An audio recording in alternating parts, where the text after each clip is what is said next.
بسم اللہ الرحمن الرحیم۔ اسلام میں رہنے والے تمام مسلمانوں کا عقیدہ یہ ہے کہ جتنے بھی حروف قرآن مجید میں نازل ہوئے، جتنی آیات نازل ہوئیں، ان سب کے اوپر عقیدہ رکھنا ایک مسلمان ہونے کی علامت ہے۔ ہر ایک مسلمان یہ جانتا ہے کہ قرآن کی مخالفت کرنا، قرآن کے برخلاف کام کرنا، قرآن کے کہے ہوئے کسی بھی جملے کی مخالفت کرنا دائرۂ اسلام سے باہر کر دیتا ہے۔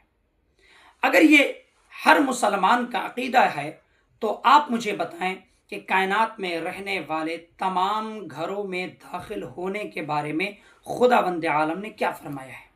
سورہ نور میں آیت نمبر 26 اور 27 میں پروردگار عالم نے کیا فرمایا کہ اے ایمان لانے والو، کسی کے بھی گھر میں داخل نہ ہو جب تک صاحب خانہ سے اجازت نہ لے لو اور اسے سلام نہ کر لو۔ تو اللہ نے تمام گھروں میں داخل ہونے کے بارے میں فرمایا کہ کسی بھی گھر میں داخل ہونا ہو تو پہلے صاحب خانہ سے اجازت لے لو۔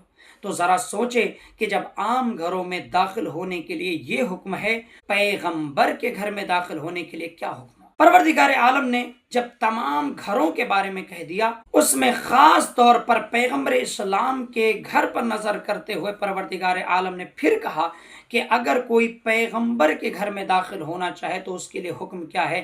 فرمایا اے ایمان لانے والو، کبھی بھی پیغمبر کے گھر میں داخل نہ ہونا جب تک اجازت نہ لے لینا۔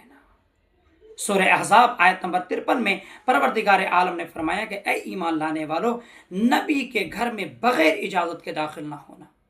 تو قرآن کی مخالفت کرنے والا کافر ہو جاتا ہے، اور یہاں پر مسلمان بغیر اذن کے، بغیر اجازت کے بعد پیغمبر کے گھر میں بغیر اجازت کے گھر میں داخل ہو گئے اور وہ آ کر کے ظلم کرنا شروع کیا۔ تو اب مجھے مسلمان فیصلہ کر کے بتائیں، جو بغیر اجازت کے پیغمبر کے گھر میں داخل ہوئے وہ آیا مسلمان رہ گئے یا کافر ہو؟